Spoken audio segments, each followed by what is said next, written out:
Ah non, mais attends, mais j'ai des soucis moi aussi hein, dans la vie. Ça ne veut pas dire que mon taux vibratoire n'est pas bon. Hein. Oui, oui, non, mais tout le monde a des soucis. On peut tout à fait avoir un bon taux vibratoire tout en ayant une vie humaine. C'est pas, en fait, c'est pas, ben, je me sens bien, donc j'ai un bon taux vibratoire et c'est les événements extérieurs qui font que mon taux est bon ou pas bon. Parce qu'en fait, c'est Catherine, je crois, c'est ça que tu as dit. C'est ça. Elle a pris le problème à l'envers. En fait, elle se dit que son taux vibratoire est influencé par l'extérieur. Or, c'est tout l'inverse. C'est ce que tu vis à l'intérieur qui génère une fréquence qui amène ton extérieur à toi, qui attire l'extérieur à toi, qui crée l'extérieur que tu vois. Donc, tu as des problèmes, mais probablement parce que tu as des mauvaises pensées.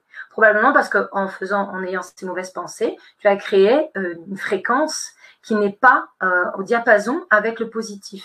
Donc, elle est peut-être pas tout le temps négative, mais elle est suffisamment négative sur une durée de temps pour que ça attire à toi ces problèmes.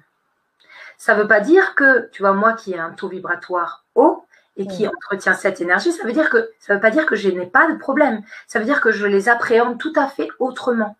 En fait, plus tu vas augmenter ton taux vibratoire et plus pour toi les choses vont être faciles à gérer. Émotionnellement, mentalement, les solutions vont apparaître plus facilement. Ça va changer ta vie à ce niveau-là, en fait. Tu auras une conception des choses qui sera beaucoup plus légère. Ce sera beaucoup plus facile de gérer les problèmes, les circonstances extérieures négatives, les décès, les deuils, tu vois, pour parler vraiment de trucs compliqués, je sais pas moi, perte de boulot, etc. Quand on a un taux vibratoire haut, vraiment, que ça fait longtemps qu'on comprend comment fonctionnent les énergies, comme c'est mon cas, et qu'on comprend que ce que l'on voit autour de nous, que ce que l'on attire à nous, c'est en fait ce que l'on a créé. Donc on est responsable, on n'est pas coupable, mais on est responsable de ce que l'on a créé.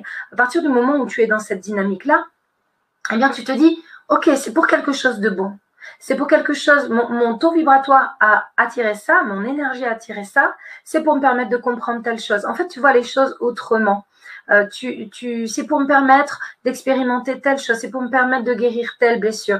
Et au final, tu surfes sur les événements comme ça. Alors que quand tu considères les événements extérieurs comme des problèmes qui ne sont pas de ton fait, qui viennent de l'extérieur et qui t'empêchent, et qui t'emmerdent, et qui t'empêchent d'être bien, eh bien là, c'est un problème parce que tu n'es plus dans le contrôle.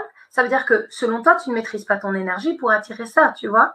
Alors qu'en fait, c'est tout le contraire. Tu es un être divin, tu es un être qui a toutes les compétences pour attirer et créer ce qu'il veut, n'importe quoi dans sa vie. Et plus tu vas augmenter ton énergie, plus tu vas pouvoir le faire. Mais ce qu'il faut te dire, c'est qu'au début, forcément, tu continueras d'attirer peut-être des problèmes, des circonstances. Mais plus ça va aller, plus les solutions vont apparaître, plus ça va être simple.